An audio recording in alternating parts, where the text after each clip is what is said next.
مومن مومنات، مسلم و مسلمات، خصوصاً امام زمانہ ارمحان الفدا کی بارگاہ میں عید سعید الفطر کی مبارکباد پیش کریں گے، اور ساتھ ہی ساتھ دعا گو بھی رہیں گے، پر امید بھی ہیں کہ پوری دنیا میں آپ جہاں کہیں بھی ہوں گے صدقے میں محمد و آل محمد علیہ السلام کے ساتھ خیریت سے ہوں گے۔ ناظرین، عید کی ٹرانسمیشن ہے، اور عید کے اوپر جو ہے وہ عموماً عید کی خوشیوں کو دوبالا کرنے کے لیے جو عید کو مختلف حوالوں سے ڈسکس کرنے کے لیے ہمارے ساتھ موجود رہیں گے، اسلام آباد سے آپ کی جانی پہچانی معروف شخصیت مولانا سید رضا حسین زیدی صاحب قبلہ، آپ کو بھی پروگرام میں خوش آمدید کہیں گے، اور آپ کو عید کی مبارکباد بھی پیش کریں گے، اور آپ کی خدمت میں سلام بھی عرض کریں گے۔ وعلیکم السلام ورحمۃ اللہ وبرکاتہ۔ آپ کو بھی مبارک عید، اور سب سے پہلے تو اب یہ بنتا ہے کہ امام زمانہ علیہ السلام کی خدمت میں تبلیغ کر سکیں۔ جزاک اللہ، جزاک اللہ قبلہ۔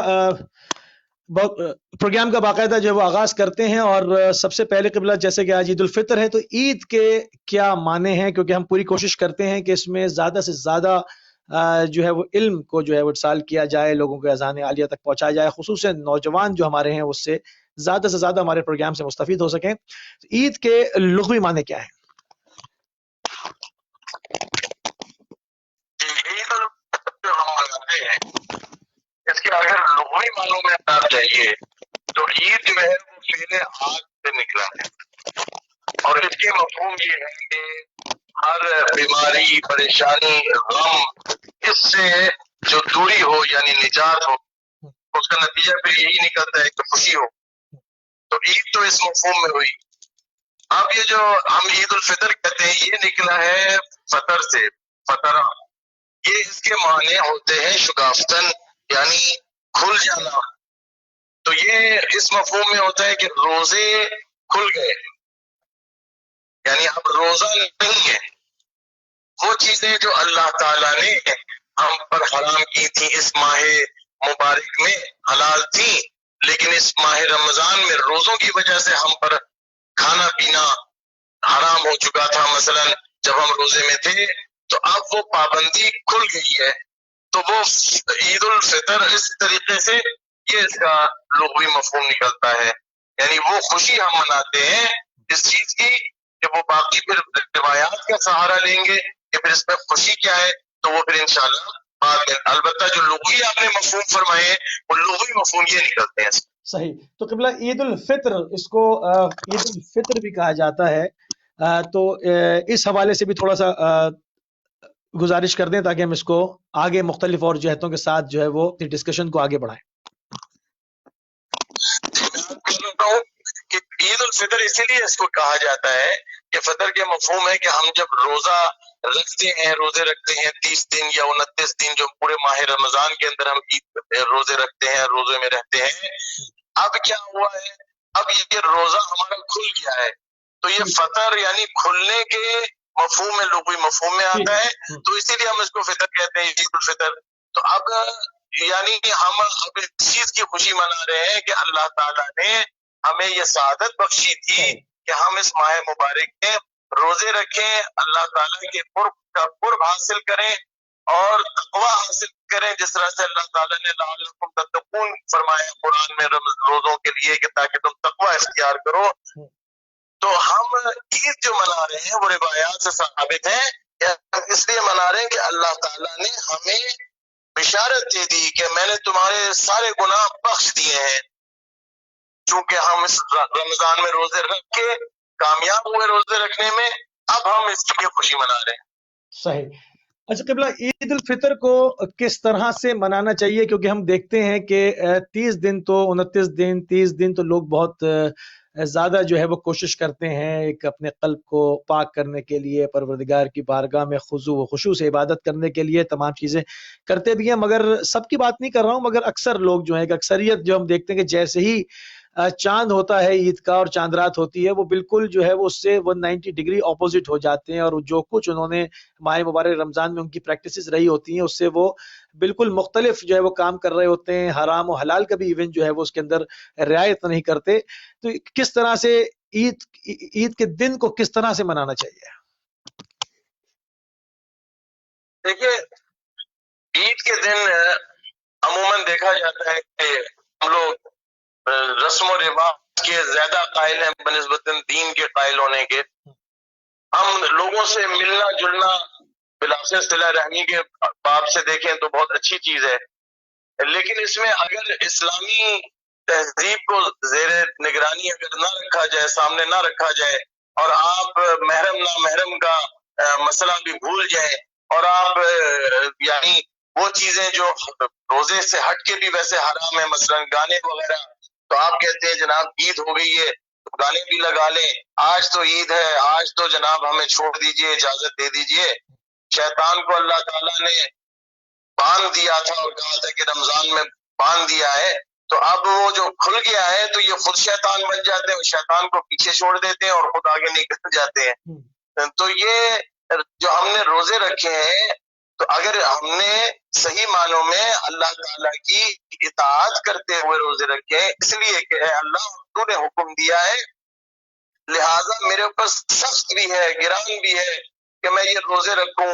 سامنے پانی پڑا ہے میں نہیں پانی پیوں گا، سامنے کھانا ہے میں نے بھوکا ہوں لیکن میں نہیں کھاؤں گا، کیونکہ تیری رضا ہے، تو نے حکم دیا ہے.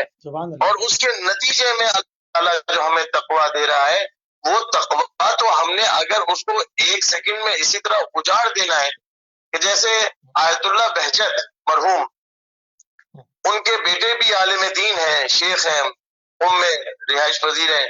انہوں نے ایک دن میرے سے بات کرتے ہوئے انہوں نے اپنے بابا کو یعنی آیت اللہ بہجت کو ہی نقل کیا اور فرمایا، انہوں نے کہا کہ انسان کی مثال اس طرح ہے کہ کبھی وہ اچھائیاں اور نیکیاں اور عبادتیں کر کے وہ منزلیں طے کرتا ہوا، جیسے ہم لوگوں نے روزے رکھے ہیں، منزلیں طے کرتا ہوا چوٹی پر پہنچ جاتا ہے پہاڑ کی، اور پھر جب چوٹی پہ وہ پہنچ جاتا ہے تو وہ نیچے دیکھتا ہے، زمین پر نگاہ پڑتی ہے اور وہ اوپر چوٹی سے اپنے آپ کو نیچے گرا دیتا ہے ایک دم. اللہ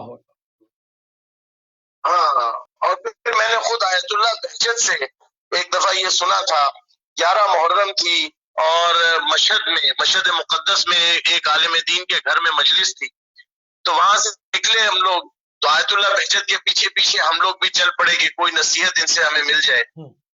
تو انہوں نے ایک جملہ فرمایا تھا جو جس بات سے جو آپ فرما رہے ہیں اس سے موضوع ریلیونٹ ہے. آیت اللہ نے فرمایا کہ دیکھو امام حسین علیہ السلام کی مجلس میں جب کوئی شخص جاتا ہے اور وہ روتا ہے اور گریہ کرتا ہے، تو گریہ کرنے کے نتیجے میں اللہ تعالیٰ اس کو گناہوں سے اس طریقے سے پاک کر دیتا ہے گویا وہ اپنی ماں کے پیٹ سے ابھی اس نے جنم لیا، بالکل پاک صاف ہو جائے. یہ بات اب رمضان میں ہم کیا ہوا، رمضان میں ہم نے روزے رکھے، تقویٰ ہمیں اللہ تعالیٰ نے عنایت فرمایا، متقی ہو گئے، ہماری گناہوں کی مغفرت ہو گئی، بہت اچھی بات. آگے کیا ہے؟ اب یہ سٹیپ آگے جس کی طرف آپ نے اشارہ فرمایا کہ اب عید آ گئی نا، اب کیا کرنا ہے؟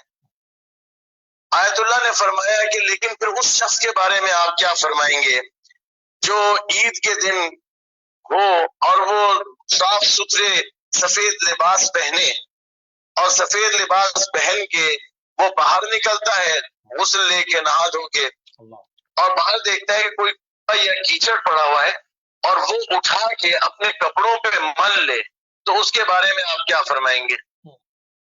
تو انہوں نے مثال اس کی اس شخص کی اس طریقے سے دی اور اتنا خوبصورت مثال دی. یہی مثال ہے عید کی بھی کہ آپ نے سارے مہینے ایک مہینہ آپ نے روزے بھی رکھے، نمازیں بھی پڑھی. عموماً جن لوگوں کی نماز فجر قضا ہوتی ہے وہ نماز فجر جو قضا کرتے ہیں ان لوگوں نے بھی اس ماہ رمضان میں اس نماز فجر کو ادا کیا کہ نہیں ہم اللہ تعالیٰ کی بارگاہ میں یہ فجر کو جانتے بوجھتے ہوئے قضا نہ کریں. سبحان اللہ. کوئی نماز قضا نہیں کرنی چاہیے، لیکن اتنا شب قدر کے اعمال کیے، اتنی عبادتیں کی، گریہ کیا.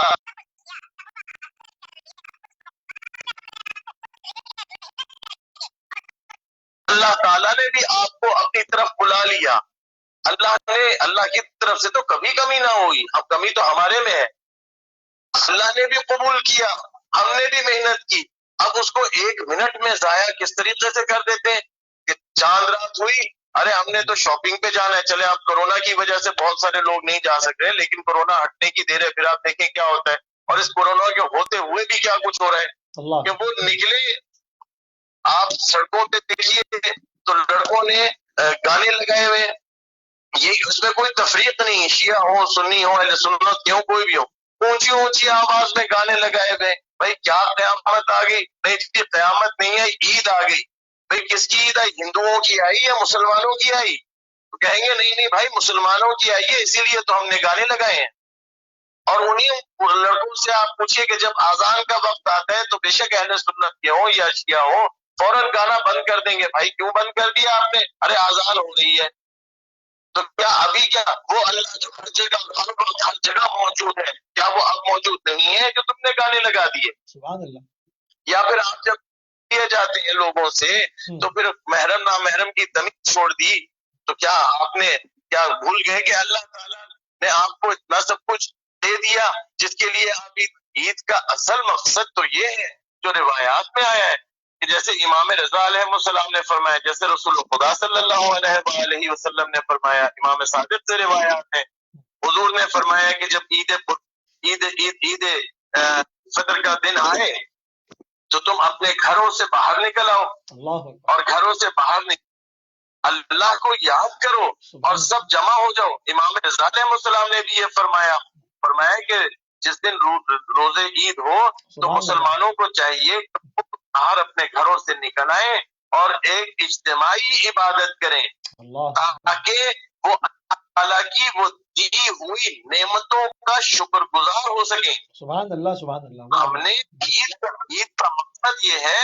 کہ اے اللہ تو نے جو ہمیں یہ رمضان دیا تھا، اس کے نتیجے میں جو ہمیں تقویٰ دیا ہے، اس کا ہم تیرے سامنے سربسجود ہوتے ہیں اور تیرا شکر کرتے ہیں. یہ مقصد ہے عید کا. اور پھر وہ ارادہ کرنا کہ اے خدا یہ کیفیت جو تو نے ہمیں تقوی کی دی، یہ جو ہم نے گناہوں سے مغفرت حاصل کر لی ہے، اب یا اللہ آئندہ ہم ایسے ہو چکے ہیں کہ ہمیں توفیق مزید دے کہ ہم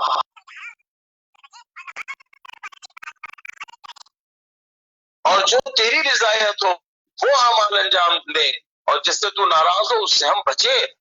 یہ عید کا مقصد ہے، نہ کہ یہ کہ جو ہم اپنے معاشرے میں دیکھتے ہیں. تو ہم یہ بھول جاتے ہیں اور یہ باتیں لوگوں کو خوش لگتی ہیں اور وہ کہتے ہیں کہ جناب یہ تو بات تو صحیح کر رہے ہیں لیکن اسلام اتنا سخت تو نہیں ہے. یہ جملہ عموماً آپ نے سنا ہوگا کہ اللہ کا دین اتنا سخت تو نہیں ہے. نہیں، اللہ کا دین سخت نہیں ہے، لیکن ہاں ایک معنی میں سخت ہے. اللہ نے یہ نہیں کہا کہ آپ عید تہوار نہ منائیں، بلکہ روایات میں آیا، امام صادق علیہ السلام سے روایت ہے کہ عید کے دن نئے لباس پہنو، یہاں پر لباس پہنو، عمدہ لباس پہنو. بالکل صحیح.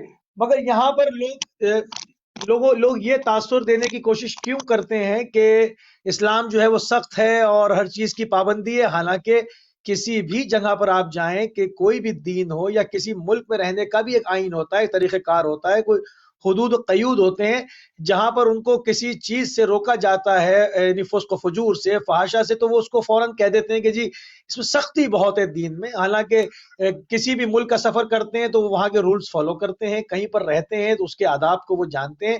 صرف ان کو یہیں پر آ کر خدا کے ہی احکامات ماننے میں کیوں پرابلم ہوتی ہے؟ آپ بجا فرما رہے ہیں. یہ اسی طرف میں اشارہ دینا چاہ رہا تھا کہ اصل میں یہ دین کی کو نہ سمجھنے کی کا نتیجہ ہے. اگر دین کو سمجھ لیں تو وہ اتنا لطیف مذہب ہے، اتنا خوبصورت مذہب ہے اور اتنا اس سے لطف آتا ہے. اب مثال میں آپ کو دیتا ہوں. ایک شخص مثلا سجدے میں جاتا ہے تو روایت میں امام صادق علیہ السلام نے فرمایا، امیر المومنین علیہ السلام سے معذرت روایت ہے کہ مولا فرماتے ہیں کہ اگر کسی شخص کو یہ معلوم ہو جائے کہ اس پر کتنی برکتیں نازل ہو رہی ہیں جب وہ سجدے میں ہوتا ہے تو شاید وہ اپنا سجدے کا سر اٹھانا ہی نہ چاہے. اٹھائے گا ہی نہیں، وہ چاہے گا ہی نہیں، جو وہ لطف آ رہا ہے نا. تو وہ دین وہ چیز ہے کہ جو آپ پر جبر نہیں کرتا. لا اکراہ فی الدین، دین میں جبر نہیں. اللہ نے فیصلہ سنا دیا آیت الکرسی میں کہ دین میں جبر نہیں ہے. یہ اختیار آپ کو دیا ہے کہ آپ اچھا کر لو یا برا کر لو. اب آپ کو ایک عقل سلیم دی ہے، آپ کو اپنی ذاتی فطرت کے اوپر اللہ تعالیٰ نے فطرت اللہ التی فطر الناس علیہا، میں وہ ہوگی جس نے اللہ تعالیٰ نے فرمایا نا فطرت اللہ التی فطر الناس علیہا، انسانوں کو میں نے اپنی فطرت پہ خلق کیا ہے. تو وہ الہی فطرت کے ساتھ خلق ہونا، وہ عقل ہونا، اور اس عقل کے ساتھ جب آپ وہ اللہ کے بتائے ہوئے احکامات پر جب انسان چلتا ہے تو اس کو لطف آنا چاہیے، اس کو سخت نہیں لگنا چاہیے. اگر سخت لگ رہا ہے تو پھر اس میں کہیں پر کمی ہے. دیکھیے اسلام آپ کو، انگریزی میں لفظ انجوائمنٹ، آپ کو انجوائے کرنے سے، یا لڑکے، ینگ لڑکے اگر آپ سن رہے ہیں تو وہ کہتے ہیں نا کہ وی آر ہیونگ فن. ٹھیک ہے، آپ کو فن سے اللہ نے نہیں روکا، آپ کو انجوائے سے اللہ نے نہیں روکا. اللہ یہ نہیں چاہتا کہ آپ منہ پکوڑ کے، اگر ایک جوان آدمی ہے، جوان لڑکا ہے، تو وہ ایک 80 سال کے بڈھے کی طرح سے شکل بنا کر بیٹھ جائے اور آہستہ آہستہ چلنا شروع کر دے. نہیں، اس کی فطرت ہے، وہ دوڑے گا، وہ ہنسی مذاق کرے گا، وہ چلے گا پھرے گا. لیکن ضرورت اس چیز کی ہے کہ اس جوان کو یہ بتائے کہ بیٹا حرام سے بچو. حرام سے بچنے کا مطلب یہ نہیں ہے کہ آپ خشک ہو جاؤ، آپ بالکل آپ کو دیکھ کے لوگ کہیں کہ جناب یہ کس قسم کا بندہ ہے. اسلام وہ نہیں ہے، ایسا مذہب نہیں ہے کہ آپ پر سختی لائے. ہاں، جو حرام اللہ نے کہا اور جو واجبات آپ پر دیے وہ ہمارے اپنے لیے. اللہ الصمد، اللہ بے نیاز ہے، اللہ کو کسی چیز کی ضرورت تھوڑی ہے، فائدہ تو ہمیں ہی ہے نا. لیکن جب اس کے اوپر انسان عمل کر لیتا ہے، پھر اس سے جو اس کو لطف آتا ہے تو اس کو سمجھ آ جاتی ہے کہ یا اللہ تو نے واقعی یہ چیز اچھی مجھے دی. اگر عام دنوں میں کسی کے سامنے اگر آپ کھانا رکھا ہو، یہی رمضان اور عید سے متعلق عرض کروں، کھانا رکھا ہو، اس کو بھوک لگ رہی ہے اور کہیں آپ نہیں کھا سکتے بھائی، کہیں گے کیوں نہیں کھا سکتے؟ وہ کہیں نہیں بھائی آپ نے نہیں کھانا. وہ کہیں گے جناب عجیب آدمی ہے، آپ سامنے دسترخوان بچھا ہوا ہے اور آپ کہہ رہے نہ کھاؤ، بھوک بھی لگی اور آپ کہہ رہے نہ کھاؤ. لیکن جب آپ نے عمل کیا روزہ رکھ کے، اللہ نے کہا مت کھاؤ، میں کہہ رہا ہوں، اور آپ نے جب عمل کر لیا تو پھر جو آپ کو لطف آیا ہر اس نماز میں، جو آپ نے یہ 5 وقت کی نماز پڑھی یا ایک دفعہ جو دعا کی، اپنے دل پر ہاتھ رکھ کے سننے والے بتائیں کہ عام دنوں کی نماز اور رمضان کی نماز میں فرق ہے یا نہیں ہے؟ فرق ہے، واضح فرق ہے. عام دنوں کی دعا میں، رمضان کی دعا میں فرق ہے یا نہیں ہے؟ واضح فرق ہے. تو یہ واضح فرق کیا ہے؟ یہ دلیل ہے اللہ تعالیٰ کی طرف سے، نشانی ہے، واضح ترین نشانی ہے کہ جب میں تمہیں حکم دیتا ہوں کہ فلانی چیز سے باز آ جاؤ، تم باز آتے ہو، اور جس چیز کے اوپر عمل کرنے پہ واجب کہتا ہوں کہ واجب عمل کرو، تو اس کے نتیجے میں تمہیں خود فائدہ دکھائی دیتا ہے. تو یہ دین ایسا نہیں ہے کہ جیسے طالبان والا مذہب نہیں ہے کہ ڈنڈا مارو. بھائی اگر آپ کو مزہ آ رہا ہے بسم اللہ، وَإِلَّا اللہ نے فرما دیا لا اکراہ فی الدین. دین حنیف، دین حنیف کہا گیا نا، بالکل سیدھا سیدھا راستہ ہے، دین حنیف سے تعبیر کیا گیا. بے شک بے شک. تو اس میں بہت سارے فلسفے ہیں، جب انسان دیکھتا ہے نا، اس پہ چلتا ہے تو اس کو لطف آتا ہے. اور حقیقت ہے، آپ بہت سارے جوان ایسے دیکھیں گے جو نہایت متقی پرہیزگار، آپ کے یو کے میں، میں آپ کے یو کے میں دیکھتا ہوں کہ وہ لڑکے جو برٹش بورن ہیں، جنہوں نے کبھی کوئی ایک اردو کا لفظ صحیح طریقے سے نہیں بول سکتے، قرآن بھی نہیں پڑھ سکتے صحیح طریقے سے، لیکن وہ حرام سے بچتے ہیں، واجبات پہ عمل کرتے ہیں، تمام تر نمازیں پڑھتے ہیں. اور اسی طرح سے دوسرے دیگر ممالک میں، باہر کے ممالک میں بھی ہوگا، امریکہ، کینیڈا وغیرہ میں ہے، وہ کیا ہے، وہ کیوں کر رہے ہیں؟ ان پہ کوئی زبردستی کرنے والا ہے کیا؟ آپ کے ممالک میں کوئی ڈنڈا لے کے لڑکے کے پیچھے پڑ سکتا ہے کہ جاؤ مسجد یہ کرو وہ کرو؟ نہیں کر سکتا. یہ خوشی سے کر رہا ہے. کیوں خوشی سے کر رہا ہے؟ کیونکہ اس کو کا لطف آ گیا. اللہ اکبر. جب تک اس کو شخص کو بتایا نہ جائے کہ بھائی یہ غذا سامنے پڑی ہے، اسی لیے تو کہتے ہیں نا کہ یہ دسترخوان ہے اللہ تعالیٰ کی طرف سے جو بچھایا ہوا ہے، جب تک وہ غذا چکھے گا نہیں تو اس کو لطف کیسے آئے گا؟ جب لطف آ جائے گا، جس کو ہم حلاوت ایمانی کا نام دیتے ہیں، یعنی اس کو ایمان کی حلاوت آنی شروع ہو جائے. بے شک. اچھا، اب یہ حلاوت جو ہے نا، اس کو قائم رکھنا ضروری ہے، اس کو قائم و دائم رکھنے کی ضرورت ہے. یہ جو آپ نے فرمایا کہ عید آ گئی، تو عید آنے کے ساتھ پہلی فرصت میں شیطان کا، ابلیس کا، اس کے چلوں کا یہ فکر ہوتی ہے کہ کسی طرح اس کے تمام تر اعمال کو میں کس طرح ضائع کر دوں. اگر کوئی جوان بہت ہی خوبصورت، بہت ہی اہم نقطے کی طرف قبلہ آپ آ گئے ہیں. اس کو تھوڑا سا اور مزید کھولتے ہیں کہ مطلب اعمال کرنا اور ان کو اس سے جو ہے وہ جنت کے اندر باغات بنانا، تو علماء کہتے ہیں کہ بہت آسان کام ہے، مگر اس سے کہیں زیادہ مشکل جو ہے وہ دقیق جو ہے اس کو بچانا ہے. تو یہ جو باریکی سے حملہ ہوتا ہے شیطان کا، ایک عام آدمی، شیطان اتنا ایکسپیرینس میں کہوں گا اس کو، مگر ایک عام آدمی وہ کس طرح سے بچے اس کاری ضربوں سے، اتنے خطرناک حملوں سے؟ شیطان عدو مبین، شیطان جو ہے نا آپ کا کھلا دشمن ہے. اللہ نے وارننگ دے دی. شیطان بہت تیز ہے، بہت مکار ہے. وہ ایسے نہیں کرے گا کہ جو جوان یا بوڑھا کوئی بھی اس نے روزے رکھ لیے، عید کے دن ہی وہ کہہ دے کہ ایک دم سے یار یہ سب کچھ چھوڑ دو، نماز بھی نہ پڑھنا بھی چھوڑ دو، یار یہ بھی چھوڑ دو. نہیں، آہستہ آہستہ آپ سے یہ جو خصوصیات اللہ تعالیٰ کی طرف سے آپ کو عنایت ہوئی ہیں وہ توفیقات آپ سے سلب کرے، آہستہ آہستہ آہستہ آہستہ. وہ کہتے ہیں نا پوری ڈوزیج نہیں دیتا، تھوڑا تھوڑا ٹیکا دے گا. وہ کہے گا جناب یہ کر لیں وہ کر لیں. انسان کو آپ نے دیکھا ہوگا کہ اچھا یار فلم لگا لو، ارے انڈین فلم دیکھ لی تو کیا ہو گیا، گانے آیا نا تو پوز کر دینا. ارے گانا آئے گا تو پوز کر دینا، باقی ساری سٹوری کا کیا کریں گے آپ؟ تو نہیں جی نہیں مولانا صاحب وہ سٹوری تو ہم ویسے ہی دیکھ لیتے ہیں، چلو ٹھیک ہے. وہ حرام ہے یا نہیں؟ ارے ہر چیز وہ حرام نہیں ہوتی، لیکن مقدمات سے حرام بھی تو دیکھو نا. مقدمات یعنی مقدمات حرام سے وہ چیز جو حرام کی طرف لے کے جا رہی ہو آپ کو، اس کی طرف بھی تو دھیان دینا. شیطان کیا کرتا ہے آپ سے، ہو سکتا ہے ایک دم حرام کام نہ کروائے. یہی جو میں نے آپ کو فلم کا مثال دی، وہ کہیں گے جناب سٹوری دیکھنا تو حرام نہیں ہے، گانا سننا حرام ہے، گانے کو ہم نے روک دیا. اب وہ سٹوری کیا ہے؟ سٹوری یہ ہے کہ آپ کو حرام کی دعوت دے رہی ہے. تو وہ سٹوری جو حرام کی دعوت دے رہی ہے وہ سننا، آپ کہیں گے کہ جناب میں اتنا پختہ ہوں میرے لیے شاید حرام نہ ہو. تو بھائی آپ دیکھ کیوں رہے ہیں؟ آپ کو اس میں شوق کیوں ہو رہا ہے؟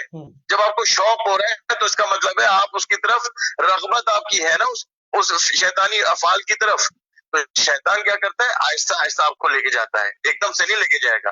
اب آپ دیکھیں گے عید کا دن آیا، عید کے دن کے بعد چند دن گزرے، اور اب آپ دیکھیں گے کہ وہ شخص جو رمضان میں تھا مہینے ڈیڑھ مہینے بعد یا کچھ دن بعد، ارے یہ تو وہ انسان ہی وہ نہیں رہا، بلکہ وہ خود انسان اپنے آپ کو گریبان میں چھاپ کے کہے گا کہ یار رمضان کا مہینہ بہت اچھا ہے، بہت اچھا بابرکت مہینہ ہے، لیکن یہ مہینے اچھے نہیں ہیں. یہ مہینے بھی اچھے ہیں، ہر وہ دن عید کا ہے بقول معصوم جس میں انسان گناہ نہ کرے. اللہ اکبر، سبحان اللہ. عید، ہاں مولا تو امیر وہ انسان اگر، ہاں بے شک بے شک. تو یہ چیز دیکھنے کی ضرورت ہے نا کہ آپ اس چیز اس کیفیت کو کس طریقے سے سنبھال کے اچھا، یہ رکھتے ہیں. بہت ہی اہم نقطے کی طرف آپ آ گئے. عموماً لوگ کہتے ہیں کہ بھئی جو ہے وہ اس میں حرام اور حلال کا خیال نہیں کرتے، مطلب نامحرموں کو دیکھتے ہیں، وہ ڈرامے کو گناہ ہی نہیں سمجھتے. اور جس طرح کے ہمارے اس وقت کلچر ہے ہمارے کے یہاں، جو بھی ایک پوری میڈیا وار ہے جس میں ہم جیسے اگر ہم آیت اللہ مصباح یزدی کی کتاب کو دیکھیں، جس میں انہوں نے ایک ثقافتی یلغار میں وہ لکھتے ہیں کہ پہلے زمانے میں جو ہے وہ جسموں کو قید کیا جاتا تھا، روحیں آزاد ہوتی تھی. لوگ جیلوں کے اندر جو ہے پریزن کے اندر بھی خدا کو یاد کر رہے ہوتے تھے کیونکہ جسم قید تھے، روحیں ان کی آزاد تھی. مگر اس وقت میڈیا کے توسط سے جسم بظاہر آزاد ہے مگر ان کی روحیں کو قید کر لیا گیا ہے. اس کے اوپر تھوڑا سا ارشاد فرمائیے. سبحان اللہ سبحان اللہ، بچا فرما رہے ہیں. میں وہ نقطہ کمپلیٹ کر لوں کہ میں یہ عرض کر رہا تھا کہ جیسے انسان حج پہ جاتا ہے نا، تو حج کی قبولیت کے لیے یہ ہے، تو رمضان کی قبولیت بھی اسی میں دیکھ لیجئے کہ اگر حج کے بعد حج سے واپس لوٹنے کے بعد اگر انسان اپنے اندر تبدیلی محسوس کر لے تو وہ سمجھ جائے کہ اس کا حج قبول ہے. اگر تبدیلی نہیں آئی تو سمجھے حج قبول ہی نہیں ہے. تو اس کا مطلب یہ ہوا کہ وہ اگر اپنے اندر تبدیلی لایا ہے تو اس تبدیلی کو وہ پھر باقی رکھے گا. یہ جو آپ فرما رہے ہیں نا آیت اللہ مصباح، سبحان اللہ، کیا بہترین مثال آپ نے دی ہے. حقیقت یہی ہے کہ یہ شیطان، یہ جو روحیں بھٹکاتا ہے، یہ روحیں یہ کس طرح، یہ انٹرنیٹ سوشل میڈیا کے اوپر آپ جائیں تو یہ واٹس ایپ، ٹویٹر، فیس بک بھرما لیں سوشل میڈیا پہ. تو ان سوشل میڈیا کو آپ ہر طریقے سے استفادہ کر سکتے ہیں. جو دیندار ہے وہ دینی حوالے سے دیکھیں گے، لیکن درمیان میں جوان کوئی ہے، جوان کہیں گے یار دین دین دین تو ہوتا رہا، درمیان میں ذرا تھوڑا سا یہ بھی دیکھ لیجئے کہ کیا ہے. ارے سن تو لیں، دیکھ تو لیں. یہ جو ایک دفعہ جو آپ نے کہا دیکھ تو لیں، سن تو لیں، تو یہ دیکھ تو لیں جو سن تو لیں آپ کر لیں، ٹھیک ہے آپ نے گناہ کیا نا. اب آپ اسی وقت محسوس کریں گے کہ آپ کی روح جو ہے وہ نیچے کی طرف آئی ہے، وہ روحانی کیفیت آپ سے ہٹ گئی. آپ نے دیکھا ہوگا لوگ زیارات پہ جاتے ہیں، زیارات پہ جا کر ایک خاص کیفیت ہوتی ہے انسان کی، جب وہ واپس آتا ہے تو کچھ دنوں تک وہ قائم رہتی ہے، بعد میں وہ ختم ہو جاتی ہے. بعد میں کیوں ختم ہوتی ہے؟ ہم جب امام رضا علیہ السلام کی زیارت نامے میں پڑھتے ہیں کہ انت ترد سلامی و ترا مقامی و تسمع کلامی، وہ ترا مقامی، میں جدھر کھڑا ہوں آپ دیکھ رہے ہیں، وہ تسمع کلامی، جو میں بول رہا ہوں سن رہے ہیں، وہ ترد سلامی، جو میں سلام بھیج رہا ہوں آپ پر تو وہ آپ سلام کا جواب دے رہے ہیں، صرف ذریعہ مبارک کے سامنے یا پھر یو کے سے بھی اور پاکستان سے بھی ہمارا عقیدہ ہے کہ دنیا کے کسی کونے سے اپنے مولا کو ہم سلام کریں وہ جواب دیں گے. تو وہ روحانی کیفیت جو حرم میں ہمیں ملتی ہے، کیا ہمیں وہ بعد میں نہیں مل سکتی؟ مل سکتی ہے.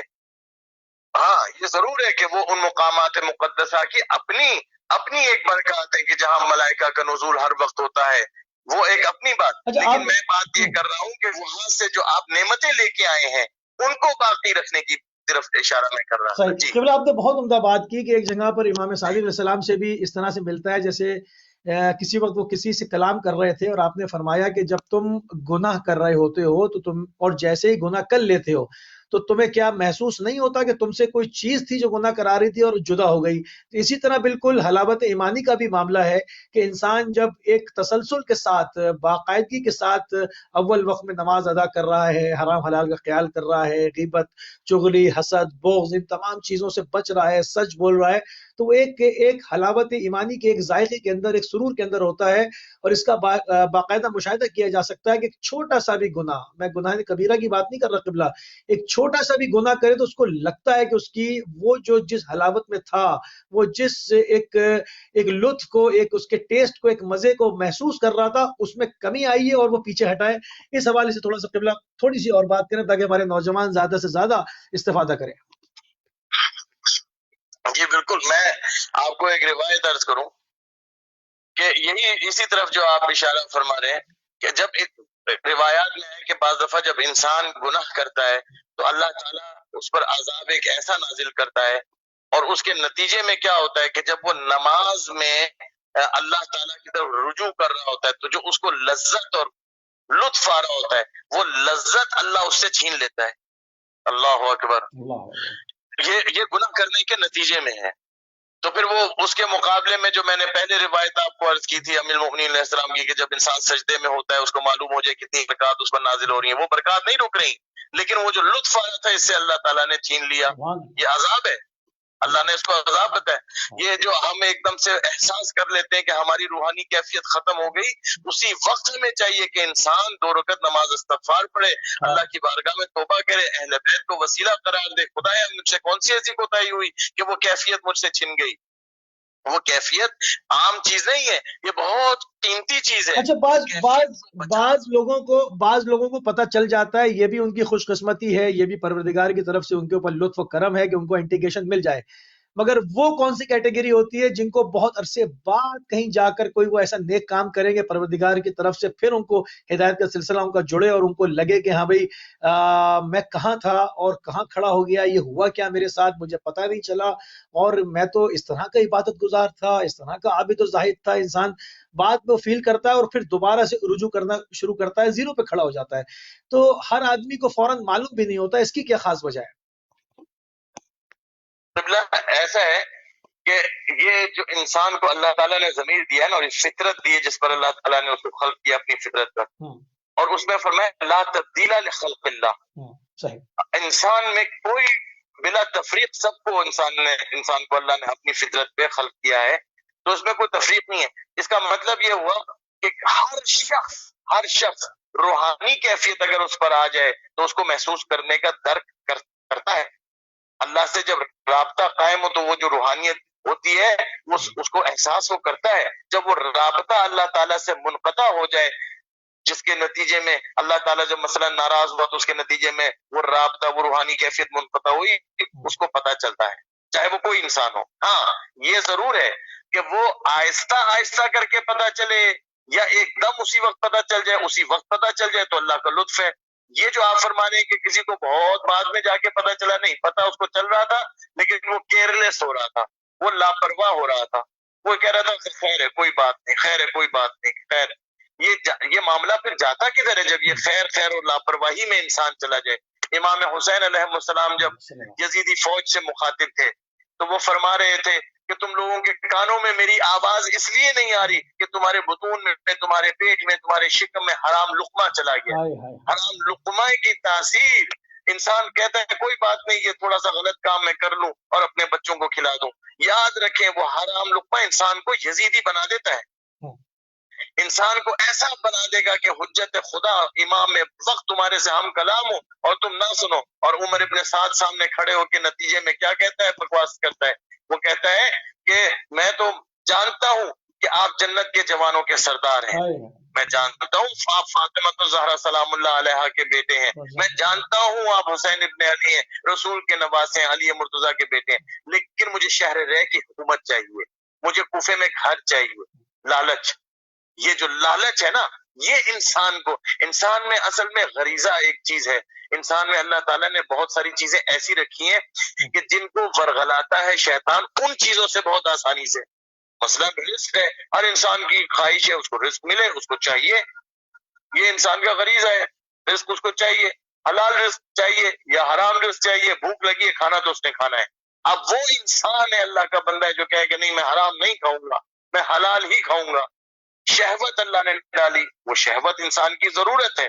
شہوت سے اللہ نے یہ نہیں کہا کہ شہوت کے دروازے بند کر دو، رزق کے دروازے بند کر دو، نہیں، حلال راستوں پر چلو. تو انسان کو دونوں طریقوں سے چیزیں ملتی ہیں، حلال سے بھی مل سکتا ہے اور حرام سے بھی مل سکتا ہے. تھوڑی سی اس کے اوپر ایک بات ہو جائے، جس طرح سے جیسے کہ ہم جب جسمانی کسی عارضے میں ہم مبتلا ہوتے ہیں تو اس کی انٹیگیشنز ہوتی ہیں، جسم میں درد ہوتا ہے یا فیور ہوتا ہے یا کوئی اس کی علامات جو ہے سمٹمز اس کے ظاہر ہوتے ہیں، تو ہم متوجہ ہوتے ہیں. بعض دفعہ جو ہے وہ مطلب کچھ بعض میڈیکل جو ٹیسٹ ہیں، رپورٹس ہیں، ان کے ذریعے سے ہمیں پتہ چل جاتا ہے. مگر جسم کے ساتھ جو ایک مسلمان عقیدہ ہے، ایک آسمانی مذاہب کا عقیدہ ہے کہ صرف جسمانی بیماری کا ذکر نہیں ہے، یہاں روحانی بیماریاں اس سے کہیں زیادہ خطرناک ہیں. جسمانی بیماری تو صرف جسم کے ختم ہوتے ہی اس کا باب بند ہو جائے گا، وہ ختم ہو جائے گی اور اس کے بعد اس کا وجود نہیں رہے گا، کیونکہ وہ جسم کی حد تک تھی، اور جب ظاہراً زندگی آپ کی اس نے ختم کر دی یا ختم ہو گئی تو وہ معاملہ، اس کا باب جو ہے وہ دروازہ اس کا بند ہو گیا. مگر روحانی جو بیماری ہے یہ تو اس کو برزخ میں لے کے جائے گی، برزخ سے برزخ کی جہنم میں لے کے جائے گی، اس کو جو ہے وہ اس کے بعد جو ہے وہ کھولتے ہوئے عذاب سے دوچار کر دے گی. یہ جو روحانی بیماری ہے اس میں انسان کس طرح سے مبتلا، اس کی کیا کیفیات کیا ہیں، کتنی مطلب کتنی اس کی قسمیں ہیں قبلہ؟ آپ دیکھیے، آپ امام رضا علیہ السلام کے حرم میں جاتے ہیں، اس نے دخول پڑھتے ہیں، روایات میں ہے، مفاتل جنان میں بھی ہے کہ اگر آپ کی آنکھ سے، اگر آپ کو جاننا چاہتے ہو نا کہ آپ کو اذن دخول مل گیا، اجازت مل گئی ہے داخل ہونے کی کہ نہیں، ہاں، تو اگر آپ کی آنکھ سے ایک آنسو بہ گیا تو آپ سمجھ لیں کہ آپ کو اجازت مل گئی. آنسو نہیں بہا تو پھر آپ کا مطلب یہ ہوا کہ آپ کو اجازت ابھی نہیں ملی. یہ روایات ہیں. یہ آنسو کیوں نکلتا ہے؟ یہ آنسو وہی روحانی کیفیت کے نتیجے میں نکلتا ہے نا. یہ اسی وقت نکلے گا جب آپ کے مولا آپ سے راضی ہوں. وہ ملائکہ جو ادھر اللہ تعالیٰ کے مقرب ملائکہ جو ادھر اللہ نے بھیجے ہوئے ہیں وہ آپ کو اجازت دیتے ہیں، اللہ اجازت دیتا ہے. کس وجہ سے؟ کچھ آپ میں دیکھیں گے تو ہوگا نا. ہاں آپ اس کے اہل نہیں ہیں، وہ اس نے دخول پڑھ لیجئے، پھر کیا ہے، وہ تو اہل ہے نا، وہ ہمیں معاف کرنے کے اہل ہیں، وہ ہمیں معاف کر دیں گے تو ہم ان سے معافی مانگیں. انسان کو احساس ہو جاتا ہے، ایسا نہیں ہے. اگر اس نے خود سمجھنا ہو، خود ہی انسان کے پاس دوائی ہے. یا من اسمہ دوا و ذکرہ شفا. اللہ تعالیٰ نے آپ نے دوائی کی بات کی. دعائے کمیل میں کتنا پیارا جملہ میرے مولا امیر المومنین علیہ السلام نے فرمایا جی، یا من اسمہ دوا و ذکرہ شفا، جس کا ذکر میں شفا ہے اور نام دوائی ہے. تو ہم اللہ کو یاد کریں اور دیکھیں کہ ہم اب کیا محسوس کر رہے ہیں. اگر اس کے نتیجے میں رمضان والی شب قدر والا احساس ہوا کہ نہیں ہوا، اگر نہیں ہوا تو سمجھ لیں ابھی کوئی کمی ہے. روح کو قبلہ مضبوط کس طرح سے کیا جائے، کس طرح سے اسٹرانگ کیا جائے؟ ہم دیکھتے ہیں کہ تاریخ میں ایسے کتنے ہی لوگ گزرے ہیں جن کی روحیں اس قدر مضبوط تھیں. بعض دفعہ آپ نے دیکھا کہ جب شیطان نے کہا کہ میں پوری تمام مخلوق کو بہکا دوں گا تو پروردگار کا خطاب ہوا کہ نہیں، کچھ خاص لوگ ہیں جن کو تو بہکا نہیں سکتا. یعنی وہ روحانی طور پر بہت اسٹرانگ ہیں، ان کی روحیں، ان کے ارادے، جو ان کی قوت فیصلہ ہے وہ بڑی مضبوط ہے. تو اس کی بھی تو ایک تربیت کے مراحل ہوتے ہوں گے. کسی کو پیدائشی طور پر اگر کسی کو مضبوط روح مل جائے اور کسی کو نہ ملے تو یہ تو پھر عدل نہیں ہوگا اور انسان ایک کسی طرح کے ایک جبر کا قائل ہو جائے گا. تو اس کے بھی مراحل ہوں گے. اس طرح ہم اپنے بچے کی تربیت کرتے ہیں, اس کو پڑھاتے ہیں, لے جاتے ہیں, پی ایچ ڈی کراتے ہیں, ایک قابل انسان بناتے ہیں, وہ مطلب ایک نام اس کا ہوتا ہے اور وہ ایک انسانیت کے لیے کام کر رہا ہوتا ہے. تو ایک روحانی مراحل بھی تو ہوتے ہیں کہ روح کو تربیت دیتے ہیں. تو کس طرح سے اتنی مضبوط روح کر لی جائے کہ اس کے اوپر ان تمام چیزوں کا اثر نہ ہو, سمجھ جائے فوراً. جی دیکھیے روایات میں آیا, علامہ طباطبائی صاحب المیزان آپ دیکھ لیجئے, تفسیر المیزان کے اندر بھی دیکھ لیجئے کہ جہاں اللہ تعالیٰ نے آپ سے, مجھ سے, ہم تمام انسانوں سے جب وعدہ لیا تھا نا, الستو بربکم قالوا بلا, تو اگر انسان کو ان تمام تر اسلحے اور ہتھیار کے ساتھ انسان کو اللہ نے زمین پر نہ بھیجا ہوتا تو اس وقت وہ وعدہ لینے کا مقصد ہی فوت ہو جاتا, وہ وعدہ لینے کا مقصد ہی نہ ہوتا. اللہ نے ہر انسان کو وہ صلاحیتیں دے کے بھیجا ہے کہ جس کے لیے اس کو خلق کیا. وما خلقت الجن والانس الا لیعبدون, نہیں خلق کیا جنوں انس کو مگر اس لیے کہ وہ میری بندگی کر لیں. اور روایات میں جو آیا لیعبدون سے مراد لیعرفون ہے کہ اللہ کی معرفت پیدا کر لیں. تو یہ معرفت پیدا کرنے کے لیے جو ہمارا اصل مقصد ہے وہ اللہ نے ہمارے سے اس وقت جو وعدہ لیا تھا, وہ وعدہ کیوں لیتا؟ اللہ تعالیٰ کوئی بے مقصد چیز نہیں کرتا, یا اللہ عدل سے ہٹ کے نہیں کرتا. اللہ اس سے بالاتر منزہ ہے اس چیز سے کہ وہ ایسا کوئی کام کرے. تو ہمارے میں تمام ارواح کو, تمام سب انسانوں کو اللہ تعالیٰ نے ان صلاحیتوں کے ساتھ بھیجا ہے کہ وہ اللہ تعالیٰ کی معرفت حاصل کر سکیں اور کریں, اور وہ کر سکتے ہیں. اس میں ان کے پاس کوئی جواز نہیں ہے. اگر کوئی شخص یہ کہے کہ مثلا مجھے تو بتایا نہیں گیا تھا, مجھے تو پتا نہیں تھا, مثلا میرے بزرگ جو تھے وہ کسی دوسرے دین پر تھے, قرآن اٹھا لیجئے, قرآن کے اندر کیا اللہ تعالیٰ ارشاد فرماتا ہے؟ کیا ایسے لوگوں کا دین قبول ہے کہ ہم تو اپنے آباء و اجداد کے دین پر قائم ہیں کیونکہ وہ اس دین پر تھے اسی لیے ہم بھی اسی دین پر ہیں؟ کیا اللہ نے تمہیں عقل نہیں دی؟ کیا امیر المومنین علیہ السلام نے نہیں فرمایا کہ وہ شخص کے جو دنیا میں مسلمان رہا ساری زندگی لیکن آخری وقت میں آ کے مرتد ہو گیا, ارتاد کی منزل پر گیا, وہ اس سے بہتر ہے جس شخص نے ساری زندگی عبادت کی لیکن یہ نہ جان سکا کہ کیوں عبادت کر رہا ہے اور کس کی عبادت کر رہا ہے. تو یہ مسئلہ کہ اس نے اپنی عقل استعمال کی. حضور نے فرمایا تھا نا, لا دین لہ من لا عقل لہ لا دین لہ, جس کے پاس عقل نہیں ہے اس کے پاس دین ہی نہیں ہے. یہ عقل اللہ نے جو دی, یہ وہ کسوٹی ہمیں دے دی, اللہ تعالیٰ نے وہ میٹر دے دیا ہے کہ اس کے اوپر گیجٹ لگا ہوا ہے. تھوڑا سا فی زمانہ بھی بات کر لیں تاکہ اس پروگرام کو زیادہ سے زیادہ مفید بنایا جا سکے, زیادہ سے زیادہ جو ہے وہ لوگ اس سے استفادہ کریں. تھوڑا سا ہم دیکھتے ہیں کہ جس آج کل اس زمانے میں جبکہ لاک ڈاؤن کی صورتحال ہے, کرونا وائرس کا معاملہ ہے, عیدیں بھی لوگوں کی پھیکی ہو گئی, لوگوں کی تمام چیزیں جو ہے وہ معاملات جو ہے وہ دھرم بھرم ہو گئے, مگر ہم اس میں ایک چیز کا بڑی اچھی طرح مشاہدہ کرتے ہیں. ہم ہرگز ہماری بات سے یہ مقصد نہ نکالا جائے کہ جو میڈیکل فیلڈ کے ماہر ہیں, جو اطباء ہیں, ہم یہ کہہ رہے ہیں کہ جی آپ ان کی بات نہ مانیں, آپ جو ہے وہ احتیاط نہ کریں. ہرگز نہیں, ہرگز ہمارا مطلب نہیں ہے. ہم اپنی بات کرنے سے پہلے اس کو بات اپنی جو ہے وہ واضح کر دیں کہ بالکل آپ نے احتیاط کرنی ہے. جو ماہرین طب ہیں, جو میڈیکل کی فیلڈ کے لوگ ہیں, جو آپ کو احتیاطات بتا رہے ہیں, ان جو ہے وہ احتیاطوں پہ آپ نے عمل بھی کرنا ہے. مگر ہم قرآن میں ایک جگہ یہ دیکھتے ہیں کہ جو ہے وہ خوف غالب نہیں ہوتا. جو اولیاء اللہ ہے, جو صفت میں پہنچ جاتے ہیں, جو روحانی کیفیت کو اتنا ایجاد کر لیتے ہیں کہ وہ اس کیفیت میں آ جاتے ہیں کہ قرآن کہہ رہا ہے کہ ان کے اوپر خوف جو ہے وہ حزن غالب نہیں ہوتا. ہم دیکھتے ہیں بعض لوگ نمازی بھی ہیں, پرہیزگار بھی ہیں, سب کچھ ہے, مگر وہ اس کورونا سے اتنا بے تحاشا ڈرے ہوئے ہیں کہ ڈپریس ہو گئے ہیں. تو میں ان کو اس ڈپریشن سے نکالنے کے لیے اس حوالے سے بات کرنا چاہتا ہوں, اس جہت سے بھی بات کروں تاکہ زیادہ سے زیادہ فائدہ ہو. قبلہ پھر میں کہوں کہ میں احتیاط کرنے کا منکر نہیں ہوں, احتیاط سے وہ نہیں کہہ رہا, احتیاط آپ نے کرنی ہے, مگر جو یہ بلا وجہ کا خوف غالب کیا ہوا جس سے آپ بیمار ہو رہے ہیں, ذہنی بیماریاں پیدا ہو رہی ہیں, ڈپریشن پیدا ہو رہی ہے, اس سے جو ہے وہ نکالا جائے. قبلہ کیا کہیں گے آپ؟ دیکھیے ہر طریقے, ہر چیز کا ایک مثبت طریقہ ہے دیکھنے کا, ایک منفی طریقہ ہے. Positive negative, pros and cons ہر چیز کے ہیں, انگریزی میں پروز اینڈ کونز کہتے ہیں نا. اگر آپ نیگیٹو تھنکنگ ہوگی اور نیگیٹو ہی دیکھتے جائیں گے تو نیگیٹو ہی آپ کو دکھائی دے گا. البتہ اگر آپ دینی حوالے سے دیکھیں گے تو آپ کو اور چیزیں دکھائی دیں گی. آپ دیکھیے رسول خدا صلی اللہ علیہ وآلہ وسلم